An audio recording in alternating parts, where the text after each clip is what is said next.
I never expected my life to unravel like this. At least not the way it did on that particular day. You see, when you marry someone, there's this unspoken belief that no matter what life throws at you, you're in it together. That belief shattered into a million pieces the moment my wife, Clara, demanded a divorce. Let me set the scene for you. It was a week after my father-in-law, Robert, had been laid to rest. The man was a legend, self-made, disciplined, and surprisingly kind to a fault despite his stoic exterior. He was the type who spoke more through action than words, and those actions built an empire worth millions. Now, I knew Clara had her issues with him. She always complained about how he never let her live her life. But this? I wasn't prepared for this level of betrayal. Clara stood there in the living room, arms crossed, a smug smile curling her lips. Her voice was sharp when she said it. I want a divorce. At first, I thought she was joking. I laughed. Can you believe that? I actually laughed. Come on, Clara, I said. What are you talking about? We just buried your father. Shouldn't we be talking about how we move forward together? But the look on her face told me this wasn't a joke. It wasn't even a spur-of-the-moment decision. No, this was calculated, planned, and executed with surgical precision. You're useless to me now, she said, her words cutting like a blade. I don't need you anymore. Useless? That word echoed in my mind, stinging more than I'd care to admit. Useless. After all these years of standing by her side, supporting her when she felt lost, believing in her when even she didn't believe in herself, I was useless? And then it hit me. The $379 million inheritance. She had already begun to think of herself as untouchable, invincible even. That money, she believed, was her golden ticket out of this marriage. I looked at her, trying to keep my composure. I'll admit, it wasn't easy. The anger, the betrayal, it was all boiling under the surface. But I wasn't going to give her the satisfaction of seeing me lose my cool. No, if she wanted to play this game, I'd let her. All right, I said, keeping my tone light, almost amused. If that's what you want, then fine. I'll sign the papers. But just remember one thing, Clara. Don't regret this later. LOL. Yes, I said LOL. You should have seen her face. She probably thought I'd beg, cry, or try to talk her out of it. Instead, I gave her what she wanted. I signed those papers without hesitation, handed them back to her, and walked out of the house. I didn't even pack my things. What was the point? Clara had made it abundantly clear where I stood in her world. Now, I'll be honest with you. Walking away wasn't easy. That house? It wasn't just a building. It was the place where I had invested my love, my hopes, and my dreams for our future. It was where I thought we'd grow old together, but clearly, I was the only one who felt that way. And as I left, I couldn't help but laugh a little. Not out of humor, but because I knew something she didn't. Clara thought she had won, that she had all the cards in her hand. But what she didn't realize was that the deck she was holding wasn't even real. As I walked down the street, I thought about Robert. The man had always been a step ahead of everyone, and I had a feeling this time wouldn't be any different. There was no way he'd hand over $379 million to someone as reckless and entitled as Clara without putting safeguards in place. I didn't know the details yet, but I knew enough about Robert to trust that he had planned for this exact scenario. So, as Clara celebrated her supposed victory, I let her. Let her believe she had it all. Let her think she was free of me, of any responsibility, and on her way to a life of luxury. Because sooner or later, reality was going to hit her like a freight train. And when it did, I wasn't going to be there to pick up the pieces.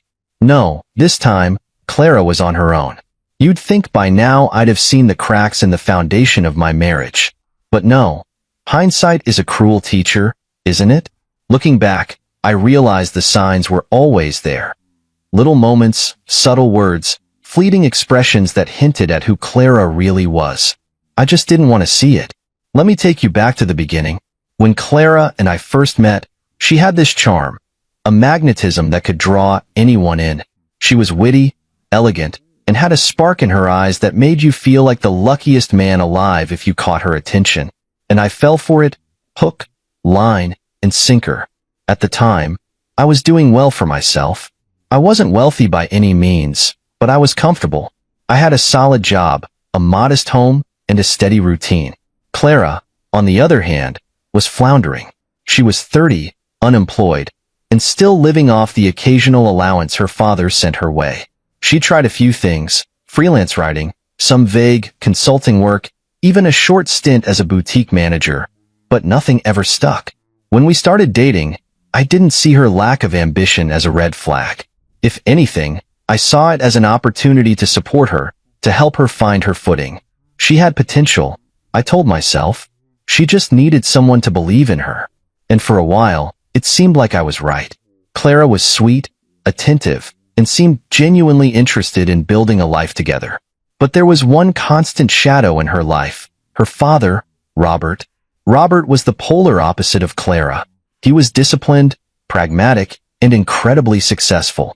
He had built his wealth from scratch, often working 16-hour days and making sacrifices Clara couldn't even begin to comprehend.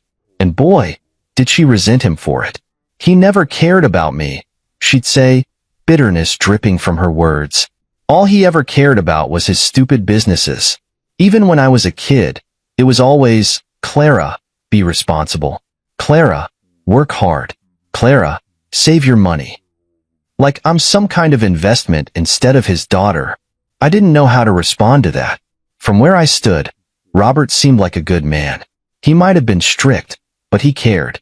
He sent her money when she needed it, gave her advice, even if she didn't want it, and made sure she was always taken care of. But Clara only saw it as control, and she hated him for it. Despite her complaints, Robert was a looming presence in our relationship. He had this way of making you feel both impressed and intimidated. The few times we met, he was polite, even warm, but I could tell he was sizing me up, evaluating whether I was good enough for his daughter.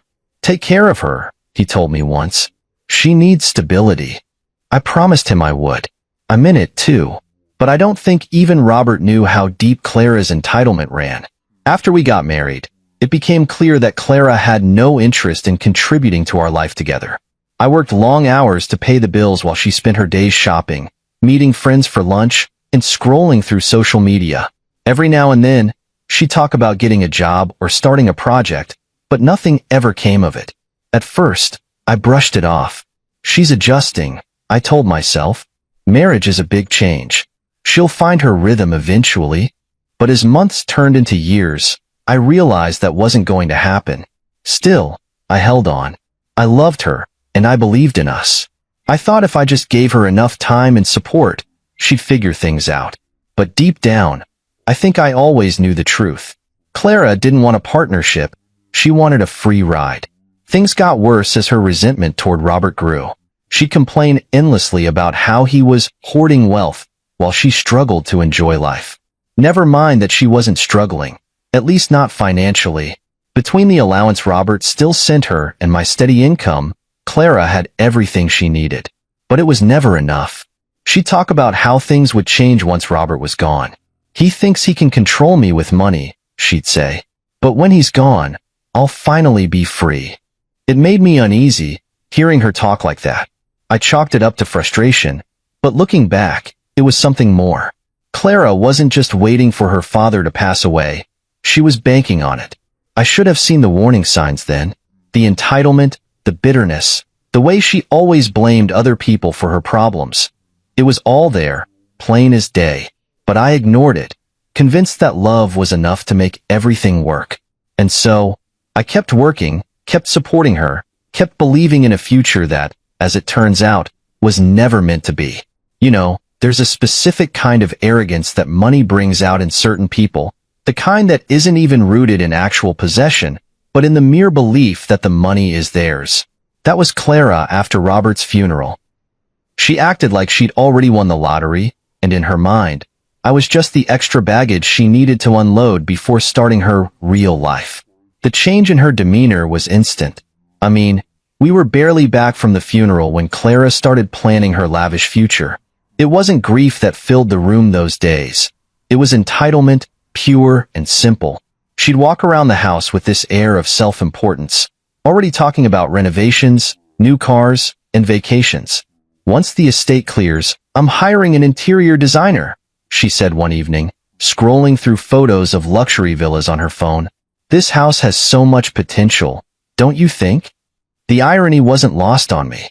This was the same woman who spent years complaining about how small and boring our house was. But now that she thought she was rich, it was suddenly a diamond in the rough. At first, I stayed quiet, letting her talk. Maybe it was morbid curiosity, watching her weave these elaborate dreams without a single clue about what was actually waiting for her. She'd flip through catalogs, muttering about marble countertops and crystal chandeliers, all while completely ignoring the fact that our marriage was falling apart right in front of her. And then it happened. The conversation that shattered whatever was left of our fragile relationship. We were sitting in the living room when Clara, without any preamble, dropped the bombshell. I think it's time we go our separate ways. I blinked, genuinely confused. Separate ways? What are you talking about? I want a divorce, she said, her tone so casual you'd think she was asking me to pass the salt. I leaned back, trying to process her words. Why? Why now? Clara sighed, as though the mere act of explaining herself was an inconvenience. Look, James, let's not make this harder than it has to be. I've been thinking about this for a while. Well, I don't need you anymore. You've been great, but let's be honest, you're not exactly indispensable. Indispensable. That word hit me like a punch to the gut. For years, I had been her rock.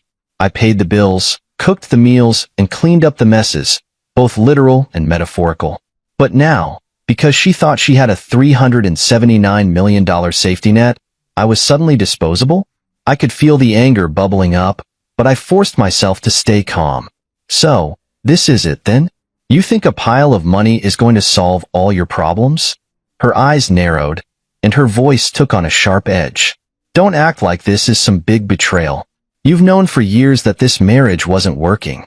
I deserve a chance to be happy, James. And frankly, I can't do that with you holding me back. Holding her back. That was rich coming from someone who had done absolutely nothing to support herself in all the years we'd been together. But I wasn't going to argue with her. Not anymore. All right, I said, keeping my tone even. If that's what you want, then fine. I'll sign the papers. She looked taken aback, like she expected me to beg or fight to change her mind. But why would I? Clara had made it perfectly clear that I was just a placeholder in her life, a temporary convenience until something better came along. As I signed the papers, I couldn't help but feel a strange sense of relief. Yes, it hurt to see how little I meant to her, but at the same time, I knew I was better off without her. Before I handed the papers back, I paused and looked her in the eye. Just one piece of advice, Clara. Don't regret this later. LOL.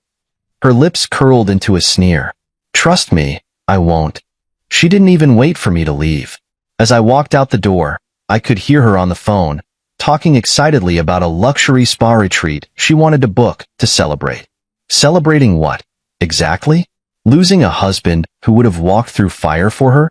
Gambling her entire future on an inheritance she hadn't even read the fine print on? But I let her have her moment. Let her revel in her supposed victory. After all, what Clara didn't know, what she couldn't know, was that the $379 million she was banking on wasn't exactly what she thought it was. And soon enough, reality would come knocking, shattering her little fantasy into pieces. You know that moment in movies where the villain, standing on top of the world, suddenly realizes the ground beneath them isn't as solid as they thought? That's exactly what happened to Clara when she met with Robert's lawyer. By this point, Clara was on cloud nine. She'd strutted into the lawyer's office like a queen arriving at her coronation. She wore her best designer outfit, probably something she bought with my money before the divorce, and carried herself with this smug confidence, like the world owed her everything it had to offer. I wasn't there, of course, but I can imagine how it all went down. Clara probably didn't even bother with pleasantries. She wasn't interested in legal jargon or family formalities.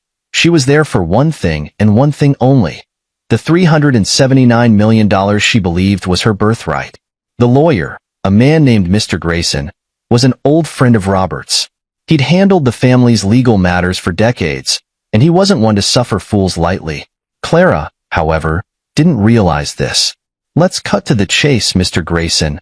I can almost hear her saying, I know my father's estate was substantial, and as his only child, I assume the bulk of it belongs to me. So, if we could just finalize the paperwork, that would be great. Grayson, to his credit, didn't react. The man was a master of composure. Instead, he handed Clara a copy of the will. Have you read this document thoroughly, Mrs. Emerson? He asked. Clara waved a dismissive hand. I glanced at it. My father's estate is worth $379 million, correct? That's all I need to know. That's when it happened. Grayson chuckled. Not a polite chuckle, mind you. This was the kind of laughter you'd expect from someone who knows a secret that's about to change your life forever. Clara froze.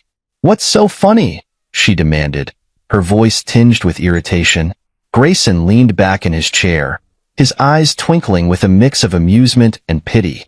Mrs. Emerson, I suggest you take a closer look at the terms of the will. The estate is indeed worth $379 million, but there are conditions. Conditions? Clara's confidence began to waver. Yes, Grayson said, opening the will to a specific page. Your father, as you know, was a meticulous man. He believed in hard work and responsibility. As such, he outlined a series of requirements that must be met before you can access the full inheritance. What kind of requirements? Clara asked, her voice rising. Grayson explained calmly, as though he'd done this countless times before. To access the funds, you must meet the following conditions: secure full-time employment, complete a financial management course, and maintain both for a minimum of 5 years. Only then will the trust be fully unlocked. Clara's face must have drained of all color at that moment. You're joking, she said. That's ridiculous. I'm his daughter. I shouldn't have to earn what's rightfully mine. Grayson didn't flinch. Your father was quite clear on this matter. He believed it was important for you to develop the skills necessary to manage such a large sum of money. He wanted to ensure you wouldn't squander it. The room must have gone silent then, save for Clara's shallow breathing. All her grand plans, renovations, vacations, luxury cars, were slipping through her fingers like sand. And what if I don't meet these conditions? She asked, desperation creeping into her voice. Grayson closed the will with a quiet thud. If you fail to meet the conditions within 5 years, the trust will be dissolved, and the entire estate will be donated to charity. Charity? Clara practically screamed. You're telling me I could lose everything? Grayson nodded. That's correct. Clara was stunned. This wasn't how it was supposed to go. In her mind, the inheritance was hers, no strings attached. The idea that she'd have to work for it, after years of avoiding any real responsibility, was unthinkable. But the final blow was yet to come. Grayson leaned forward, his expression softening just slightly. There's one more thing, he said. Your father also allocated a portion of the estate, 20%, to be exact, to James. If Clara was pale before, she was now as white as a sheet. James? My ex-husband? Why would he get anything? Your father appreciated James' care and respect, particularly during his final years, Grayson explained. He believed James demonstrated the values he hoped to see in you. Clara couldn't speak.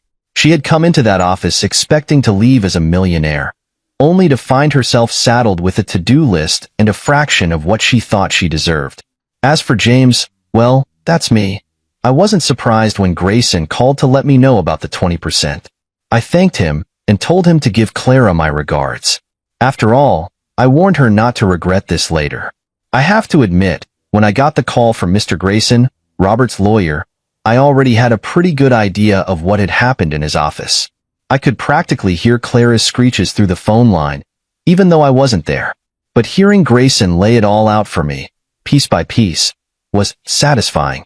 Not because I enjoy seeing people suffer, okay, maybe a little, but because it was the ultimate validation. Everything Robert had said, everything Clara had ignored, was coming back to bite her.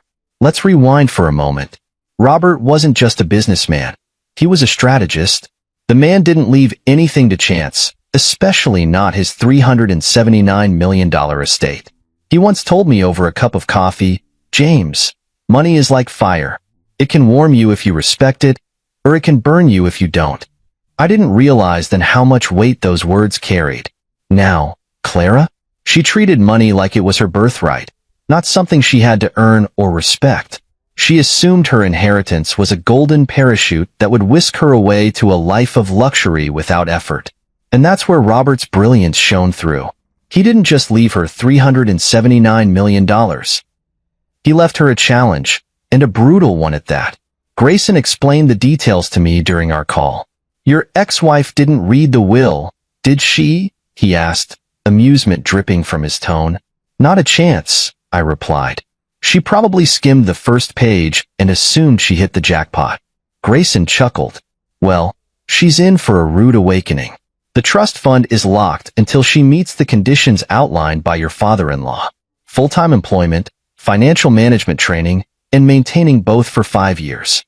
I let out a low whistle. 5 years? That's going to feel like 5 decades for Clara. Exactly, Grayson said. Robert believed that wealth without discipline is a recipe for disaster. He wanted her to understand the value of hard work and responsibility before gaining access to such a significant amount of money. It was genius, really. Robert knew his daughter better than anyone, and he'd crafted a plan that would either force her to grow up or ensure his money went somewhere it could do real good, charity. But Grayson wasn't done.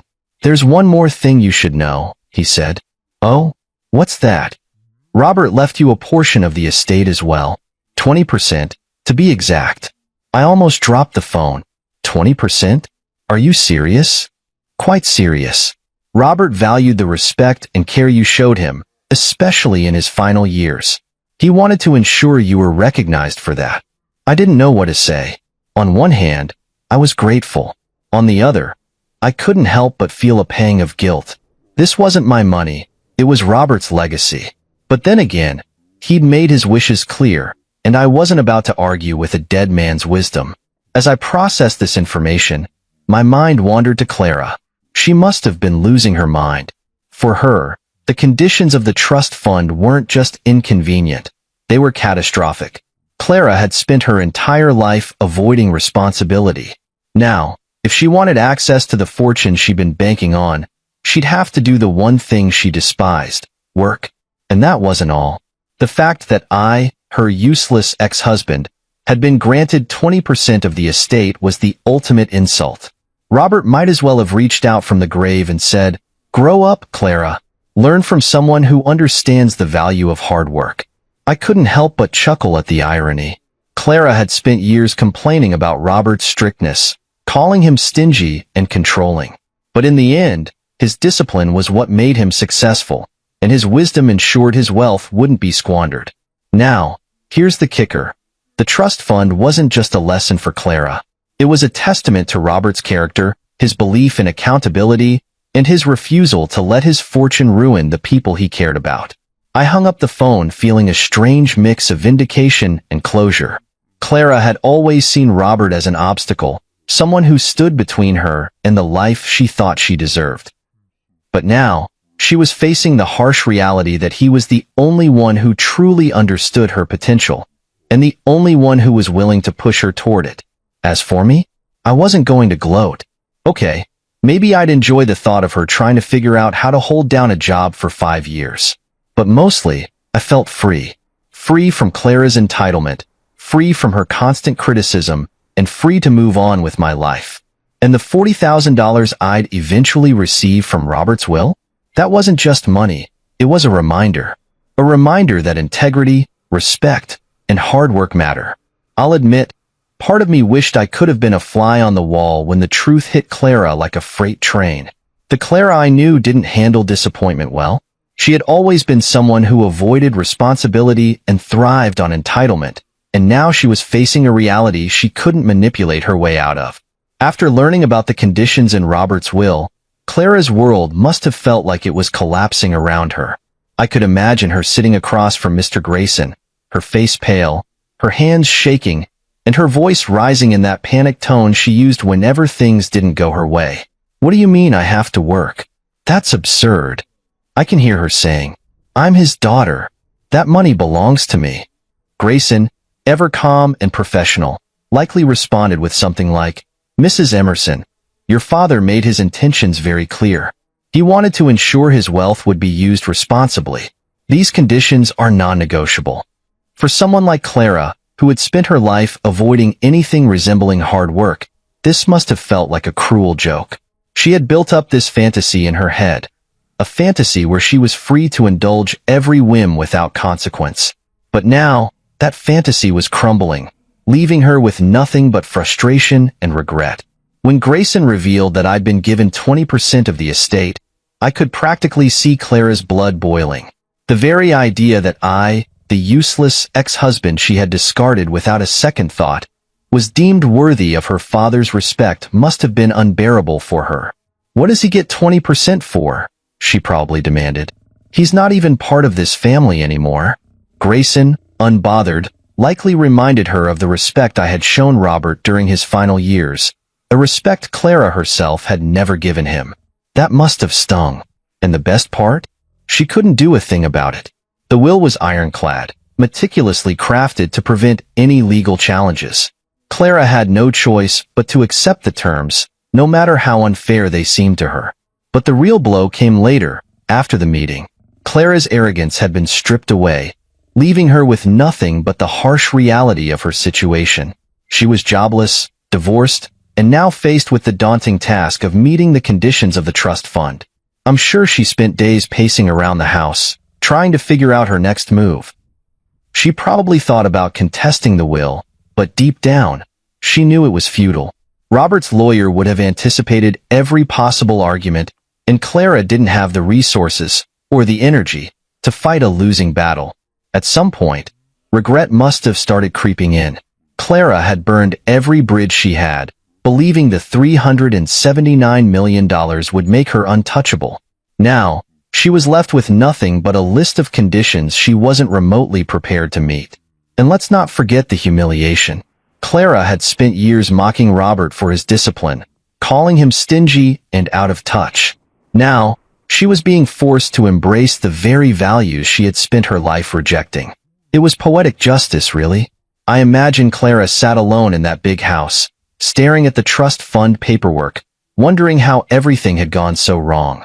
She probably thought back to our marriage, to the life we had built together, and realized that maybe, just maybe, she had underestimated me. Of course, she'd never admit it. Clara was too proud for that. But the signs of her regret were clear enough. The desperate texts she sent me, the half-hearted attempts to check in after the divorce, those were all the proof I needed. I didn't respond to her messages. What was the point? Clara had made her choice, and now she was living with the consequences. I'd be lying if I said I didn't feel a little satisfaction knowing she was finally experiencing what it meant to take responsibility for her actions. For once in her life, Clara was being held accountable, and there was no one left to bail her out. Meanwhile, I was moving forward, free from Clara's entitlement, free from her constant complaints, and free to rebuild my life on my own terms. As for Clara, I have no doubt she's still struggling to come to terms with her new reality. Maybe she's trying to find a job. Maybe she's taking the financial management course her father required. Or maybe she's just sitting in that house, wallowing in regret and wondering how she let it all slip through her fingers. Whatever she's doing, one thing is certain. She'll never forget the day her fantasies came crashing down, leaving her with nothing but the bitter taste of regret. You know, looking back, the strangest thing is how come I felt. I just walked out of a marriage that had been falling apart for years, left behind a house filled with empty promises, and now I was hearing that my ex-wife, Clara, had pretty much detonated her entire future. And yet, I wasn't angry or bitter. I was relieved. The truth is, the divorce wasn't just an ending. It was a beginning. For the first time in years, I wasn't weighed down by Clara's entitlement, her constant complaints, or her ever-growing list of unrealistic expectations. I was free to focus on myself, on what I wanted, without having to clean up someone else's mess. But let's rewind a bit. After I heard from Mr. Grayson about the will, I couldn't help but reflect on everything that had led up to this point. Robert, my late father-in-law, had always been a man of discipline and principle. He didn't throw money around or indulge in unnecessary luxuries, and while Clara saw that as stinginess, I saw it as wisdom. Robert once told me, "James, People who inherit wealth without earning it never respect it. It's like handing them fire. They'll either let it go out or burn themselves with it. At the time, I thought he was just making conversation, but now I realized he had been preparing me for this very moment. Clara, on the other hand, had spent her life chasing the illusion of wealth without ever understanding its value. She thought money would solve all her problems, but she didn't realize that money without purpose is nothing more than numbers in a bank account. The irony wasn't lost on me. Clara had mocked me for years, calling me boring and unambitious because I believed in working hard and living within my means. And yet, here I was, holding steady, while she was flailing in the aftermath of her own arrogance. I wasn't gloating, okay, maybe I was a little, but mostly, I felt validated. All the years I spent trying to support Clara, to encourage her to take responsibility for her life, weren't wasted after all. Robert had seen what I saw in her, and he'd put safeguards in place to make sure his legacy wasn't squandered. And then there was the 20% inheritance Robert left me. At first, I didn't know how to feel about it. Part of me thought I didn't deserve it. After all, it was Robert's money, not mine. But another part of me realized it wasn't just about the money. It was about the respect Robert had for me, for the way I treated him and his values. That inheritance wasn't just a financial gift. It was a recognition of the bond we had shared. I decided to use the money wisely. I wasn't going to blow it on flashy cars or expensive vacations. Instead, I invested it in my future. I put some of it into my savings, used a portion to start my own business, and donated a chunk to a charity Robert had supported in his lifetime. It felt like the right thing to do, like a way to honor his memory. As for Clara, well, I heard bits and pieces about her life through mutual acquaintances. She wasn't doing great, to put it mildly. The conditions of the trust fund were proving to be more than she could handle. She tried to find a job, but quickly realized that a lifetime of avoiding responsibility doesn't exactly prepare you for the workforce. From what I heard, she took the financial management course her father required, but even that was a struggle. Clara had never been one for discipline, and trying to force herself into a structured environment was like trying to fit a square peg into a round hole. And yet, I couldn't bring myself to feel sorry for her. She'd made her choices, and now she was living with the consequences. The same arrogance that had driven her to demand a divorce was now the very thing holding her back. Meanwhile, I was thriving. Free from Clara's constant negativity, I found myself with a renewed sense of purpose. My career took off, my business began to grow, and I even reconnected with old friends who drifted away during the chaos of my marriage. For the first time in years, I felt like myself again. And you know what the best part was? The quiet. No more arguments, no more passive-aggressive comments, no more walking on eggshells to avoid triggering one of Clara's tantrums. Just peace. Occasionally, I'd think about Robert and the lessons he'd taught me, not just through his words, but through his actions. He'd shown me the importance of discipline, integrity, and respect, and those lessons had become the foundation of my new life. So, while Clara was busy trying to figure out how to meet the trust fund's conditions, I was busy building something real, something meaningful. And for the first time in a long time, I felt like I was exactly where I was meant to be. It didn't take long for Clara's downfall to begin. Honestly, I'd be lying if I said I didn't see it coming. You can't spend your entire life coasting on other people's efforts and expect to suddenly succeed when the safety net disappears. The conditions of Robert's will were like a reality check she never wanted but desperately needed. From what I heard, her first challenge was finding a job. For someone who had never held a stable position in her life, this was a monumental task. Clara, the same woman who once sneered at my 9-to-5 job as unimaginative, was now scouring job boards and sending out resumes. The irony was almost poetic, but her arrogance, even in the face of adversity, made things worse.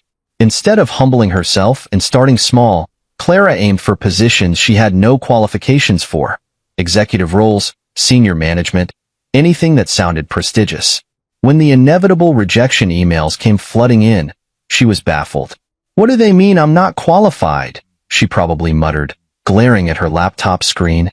"I'm Robert Emerson's daughter." The entitlement that had been her shield all her life was now her biggest obstacle. Employers weren't interested in her family name. They wanted experience, skills, and a strong work ethic, none of which Clara possessed. Eventually, she lowered her expectations and applied for entry-level positions, but even those were a struggle. She lacked the basic discipline required to succeed in any role. Clara wasn't used to taking orders or following through on tasks. She'd spent her life delegating, avoiding, and blaming others when things went wrong. Then came the financial management course, another condition of the trust fund. I heard through the grapevine that Clara approached it with the same disdain she had for work. To her, it was just another hoop to jump through, a box to check so she could get her hands on the money. But the course wasn't just about showing up. It required effort, focus, and an understanding of concepts she had no interest in learning. She failed the first module, and the second, and the third. Each failure chipped away at the confidence she had once worn like armor. For the first time, Clara was facing a world that didn't bend to her will, and it was breaking her. Her lifestyle began to crumble, too. Without access to the $379 million she thought was hers, Clara had to rely on what little money she had left. The expensive spa treatments, shopping sprees, and fancy dinners that once defined her life were replaced with budgeting apps and meal prep. She even sold off a few of her designer handbags to make ends meet. I can't imagine how humiliating that must have been for her. Clara, the self-proclaimed queen of luxury, reduced to clipping coupons and shopping in discount stores. But the worst part, from what I understand, was the isolation. Clara had burned so many bridges in her pursuit of wealth and independence that when things started falling apart, she had no one to turn to.